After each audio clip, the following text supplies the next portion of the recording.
नमस्ते मित्र हो. सेट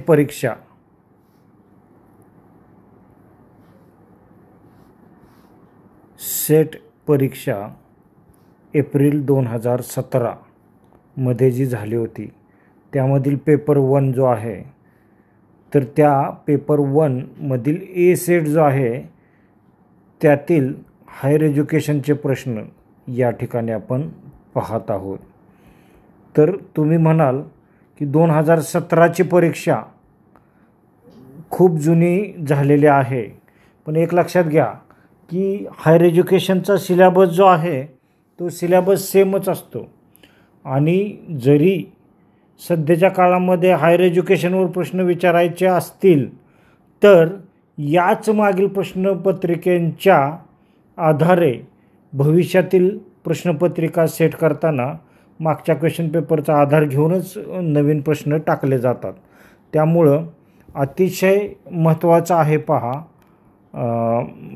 महत्त्वाचे प्रश्न या ठिकाणी आपण पाहणार आहोत.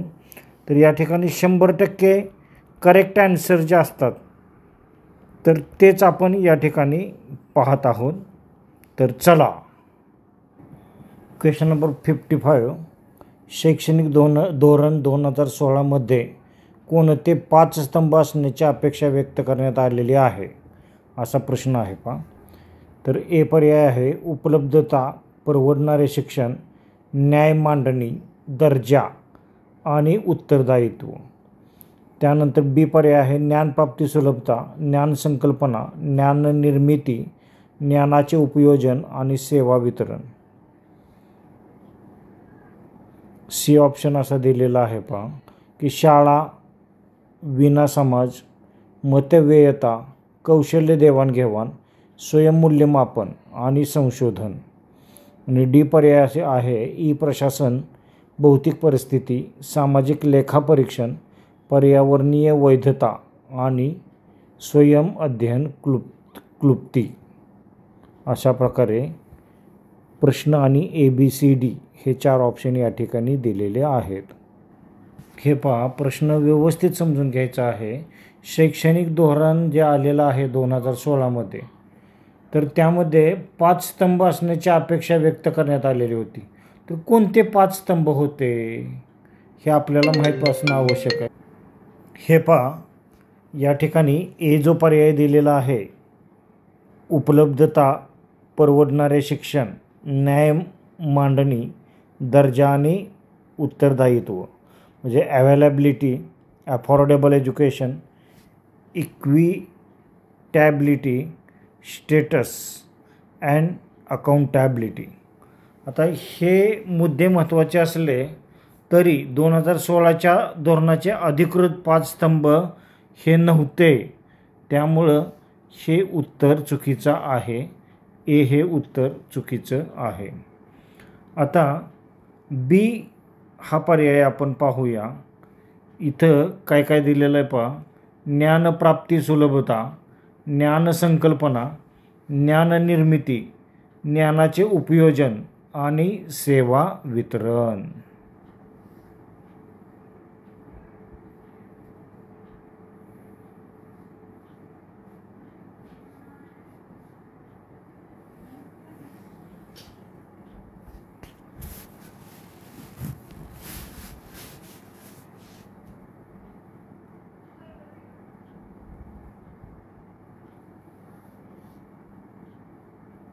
तेच इंग्लिशमध्ये knowledge facilitating, knowledge concept, knowledge creation, application of knowledge and delivery of knowledge, delivery of service.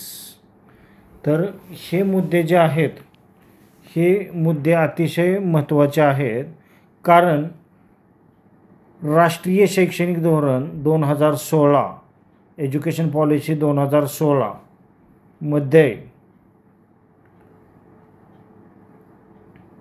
खालील 5 स्तंभ 5 पिलर्स महत्त्वाचे मानले गेलेले आहेत. त्यामध्ये नॉलेज फॅसिलिटेटिंग म्हणजे ज्ञान सुलभ करणे.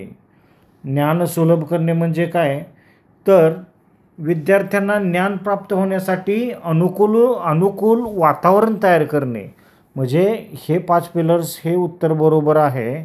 त्यामधील नॉलेज फॅसिलिटी म्हणजे विद्यार्थ्यांना ज्ञान प्राप्त होण्यासाठी अनुकूल वातावरण तयार करणे. त्यानंतर नॉलेज कन्सेप्ट म्हणजे ज्ञानसंकल्पना. तर ज्ञानसंकल्पना म्हणजे काय, तर मूलभूत संकल्पनावर आधारलेली शिक्षण पद्धती जी असते त्याला ज्ञानसंकल्पना असं म्हटलं जातं.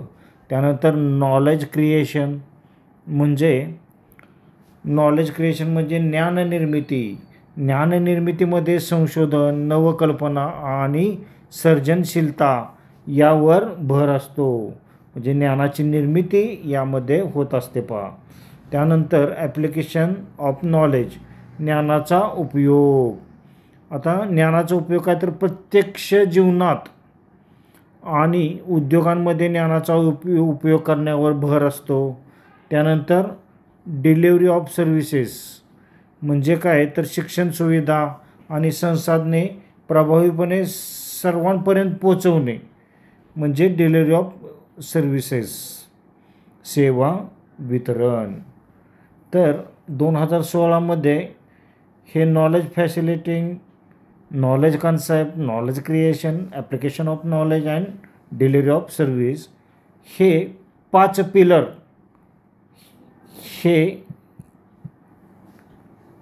मांडलेले आहेत. त्यामुळे याचं उत्तर जे आहे ते बी हे याचं उत्तर आहे. बी हे याचं उत्तर आहे. आता सीमध्ये काय दिलेलं आहे पहा, की शाळा विना समाज, मितव्ययता, कौशल्य देवाणघेवाण, स्वयंमूल्यमापन आणि संशोधन हे सुद्धा उत्तर चुकीचं आहे. कारण यामध्ये काही संकल्पना सामाजिकदृष्ट्या विचारात घेण्यासारख्या आहेत पण या शैक्षणिक धोरणाशी थेट संबंधित नाहीत, म्हणजे 2016च्या शैक्षणिक धोरणाशी थेट संबंधित नसल्यामुळं हे उत्तर चुकीचं आहे. आणि डी जे उत्तर आहे कुठलं, ई प्रशासन, भौतिक परिस्थिती, सामाजिक लेखापरीक्षण, पर्यावरण, वैविधता आणि स्वयं अध्ययन क्लुप्ती. तर या गोष्टी शैक्षणिक व्यवस्थेमध्ये उपयोगी ठरू शकतात पण त्या धोरणाच्या मूळ पायाभूत तत्वांमध्ये नव्हत्या, म्हणजे 5 पिलर्समध्ये त्या नव्हत्या. त्यामुळं हे उत्तर चुकीचं आहे. बी हे उत्तर या ठिकाणी बरोबर दिलेलं आहे. प्रश्न क्रमांक 56, मानवामध्ये सुप्तावस्थेत असलेल्या दैवी पूर्णत्वाचे प्रकटीकरण करणे म्हणजे शिक्षण होय, अशी शिक्षणाची व्याख्या टिंबटिंब यांनी केलेली आहे.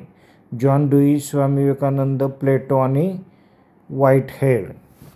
तर education is a manifestation of the divine perfection already existing in man.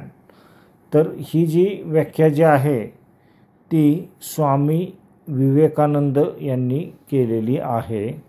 आता या ठिकाणी स्वामी विवेकानंद यांनी ही शिक्षणाची व्याख्या केलेली आहे. त्यांचा विश्वास होता की प्रत्येक मनुष्याच्या अंतर्मनात दिव्य सामर्थ्य असते आणि शिक्षण हे त्या सामर्थ्याला विकसित करण्याचे साधन आहे. त्यामुळं स्वामी विवेकानंद हे उत्तर बरोबर आहे. आता जॉन ड्यूई या ठिकाणी पर्याय दिलेला आहे पहा, हे उत्तर चुकीचं आहे. कारण जॉन ड्यूई यांनी प्रॅग्मॅटिक शिक्षण तत्त्वज्ञानाचे जनक असं त्यांना म्हटलं जातं. त्यांनी शिक्षणाला लाईफ अँड ग्रोथ असे म्हटलेले आहे पण वरील व्याख्येत त्यांनी दिलेली नाही. म्हणजे जॉन ड्यूई यांनी लाईफ अँड ग्रोथ, शिक्षणाला काय म्हटलेलं आहे की लाईफ अँड ग्रोथ. आता प्लेटो जो आहे तो ग्रीक तत्त्वज्ञ आहे पहा. त्याने शिक्षणाला आत्म्याच्या स्मरणशक्तीशी जोडणे पण डिवाइन परफेक्शन या संकल्पनेचा वापर स्वामी विवेकानंदासारखा केला नाही. त्यामुळं प्लेटो हे उत्तर चुकीचं आहे पहा. त्यानंतर व्हाईटहेड म्हणजे अल्फ्रेड नॉर्थ व्हाईटहेड हे एक गणितज्ञ होते आणि शिक्षणतज्ञ होते. त्यांचा भर प्रोसेस ऑफ फिलॉसॉफीवर होता. कशावर होता? Process of philosophy.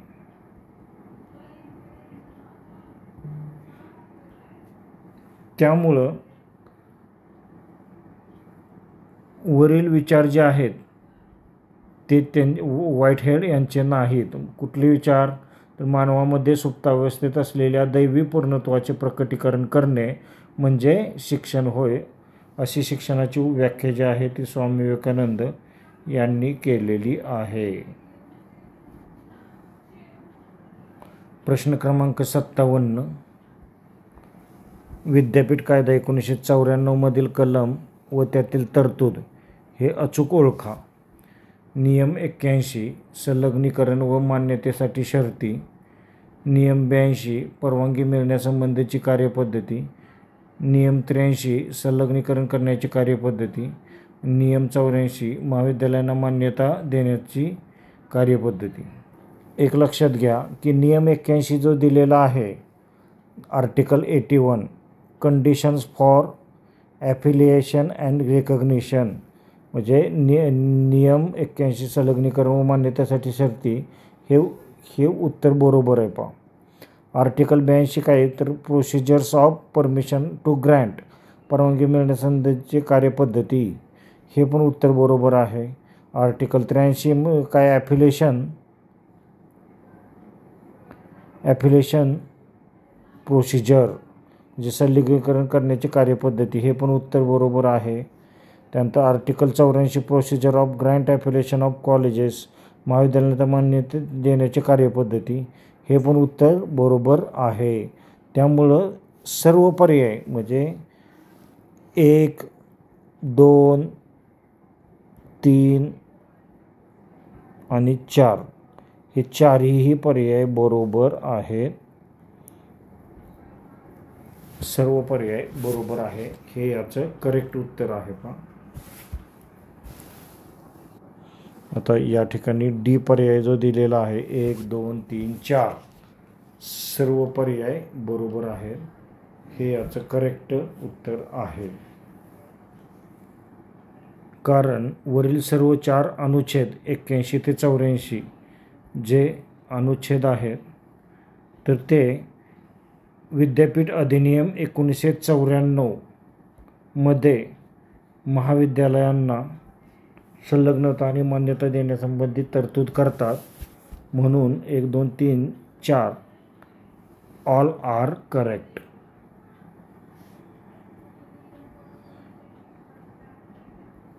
प्रश्न क्रमांक 58. सॅम पित्रोदा यांनी टिंबटिंब म्हणून काम केलेले आहे. विद्यापीठ अनुदान आयोगाचे अध्यक्ष, राष्ट्रीय ज्ञान आयोगाचे अध्यक्ष, राष्ट्रीय शिक्षण परिषदेचे संचालक, राष्ट्रीय शैक्षणिक संशोधन व प्रशिक्षण परिषदेचे अध्यक्ष.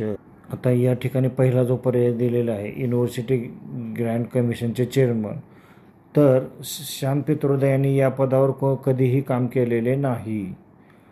आता दुसरा पर्याय जो आहे NKC chairman national knowledge commission chairman तर हे उत्तर बरोबर आहे. कारण राष्ट्रीय ज्ञान आयोगाचे अध्यक्ष सॅम पित्रोदा यांनी भारत सरकारच्या राष्ट्रीय ज्ञान आयोगाचे अध्यक्ष म्हणून काम पाहिले. या आयोगाची स्थापना 2005 मध्ये झाली होती. 2005 मध्ये साली झाली होती आणि त्याचा उद्देश ज्ञानाधिष्ठित समाज तयार करणे हा होता. म्हणजे ज्ञानाधिष्ठित समाज तयार करणे हा होता. आता NCTE डायरेक्टर तर हे शिक्षक प्रशिक्षण संस्थांसाठी नियामक संस्था आहे. सॅम पित्रोदा यांचा कोणताही संबंध नाही. NCERT चेअरमन आता NCERT चेअरमन हे शालेय शिक्षणासाठी केंद्र सरकारचे संशोधन प्रशिक्षण संस्था आहे पण सॅम पित्रोदा यांचा कसलाही संबंध नाही. त्यामुळे राष्ट्रीय ज्ञान आयोगाचे अध्यक्ष किंवा NKCचे चेअरमन 2005 हे सॅम पित्रोदा यांच्या रिलेटेड असल्यामुळं याचं B हे उत्तर बरोबर आहे. पुढचा प्रश्न या ठिकाणी दिलेला आहे. पहा पशुवैद्यकीय शिक्षण हे टिंबटिंब शिक्षणाशी निगडित आहे. आता इथं general education, medical education, agriculture education आणि टेक्निकल एज्युकेशन. खूप सोपा प्रश्न आहे. पहा कारण पशुवैद्यकीय शिक्षण हे जनरल एज्युकेशनशी रिलेटेड नाही. कारण हे जनरल एज्युकेशन म्हणजे काय, तर हे सर्वसाधारण शिक्षण असून त्यात कोणत्याही व्यवसाय किंवा तांत्रिक शिक्षणाचा समावेश होत नाही. त्यामुळं हा पर्याय चुकीचा आहे. आता दुसरा जे आहे ते मेडिकल एज्युकेशन. तर मेडिकल एज्युकेशन हा सुद्धा पर्याय चुकीचा आहे, कारण हे मानवी आरोग्यविषयक शिक्षणासाठी असते, पशुवैद्यकीय शिक्षणासाठी नाही. आणि कृषी हा पर्याय बरोबर आहे, कारण पशुवैद्यकीय शिक्षण जे आहे वेटरनरी एज्युकेशन हे प्राण्यांच्या आरोग्याशी, त्यांच्यावर उपचार करण्याशी आणि पशुसंवर्धनाशी संबंधित असते. हे शिक्षण कृषी शिक्षणाच्या ॲग्रिकल्चर एज्युकेशन अंतर्गत येते, कारण पशुपालन हे कृषी क्षेत्राचा एक महत्त्वाचा भाग आहे. पशुवैद्यकीय शास्त्र हे प्राण्याच्या आरोग्य व्यवस्थापनाबरोबर दुग्ध व्यवसाय, पोल्ट्री, मेंढी, शेळीपालन इत्यादी कृषीपूरक व्यवसायांबरोबर निगडीत आहे. त्यामुळं ॲग्रिकल्चरल एज्युकेशन किंवा कृषी शिक्षण हे उत्तर या ठिकाणी बरोबर आहे. आता टेक्निकल एज्युकेशन हे सुद्धा या ठिकाणी चुकीचा पर्याय आहे, कारण अभियांत्रिकी, तंत्रज्ञान, आर्किटेक्चर हे इत्यादी क्षेत्रासाठी हे असते टेक्निकल एज्युकेशन. मात्र पशुवैद्यकीय शिक्षणासाठी कृषी ही जोडी बरोबर आहे. सी हा पर्याय या ठिकाणी बरोबर आहे. पुढचा प्रश्न या ठिकाणी दिलेला आहे की AICTEचा पूर्ण विस्तार सांगा. What is the full form of AICTE? तर all India committee of technical education, all India committee of technology and education, all India council of technical education, त्यानंतर all India council of trade education. तर या ठिकाणी long form दिलेले आहेत आणि लगेच लक्षात येतं बघा की all India council of technical education, C हा ऑप्शन या ठिकाणी बरोबर आहे. अखिल भारतीय तंत्रज्ञान शिक्षण परिषद. कारण all India council of technical education ही संस्था भारत सरकारच्या उच्च शिक्षण विभागांतर्गत कार्य करत आहे. स्थापनेचा वर्ष आहे 1945. 1945 त्याची स्थापना झालेली आहे. 1987 पासून वैधानिक संस्था ही तयार झालेली आहे. 1987 पासून. आणि याचा मुख्य उद्देश काय तर भारतातील तांत्रिक शिक्षण जसे की अभियांत्रिकी, व्यवस्थापन, फार्मसी, आर्किटेक्चर इत्यादी क्षेत्रामध्ये गुणवत्ता, नियोजन आणि समन्वय राखणे. आता पहिला जो पर्याय आहे तो ऑल इंडिया कमिटी हा शब्द या ठिकाणी चुकीचा आहे, तर तिथं काउन्सिल हाच बरोबर आहे. त्यानंतर all India committee of technology, आता इथं पण कमिटी दिलं आहे ते पण चुकीचं आहे आणि खाली AICTE ट्रेड शिक्षणासाठी नाही, त्यामुळे हे डी हा पर्यायसुद्धा चुकीचा आहे. त्यामुळे AICTE is equal to all India council of technical education.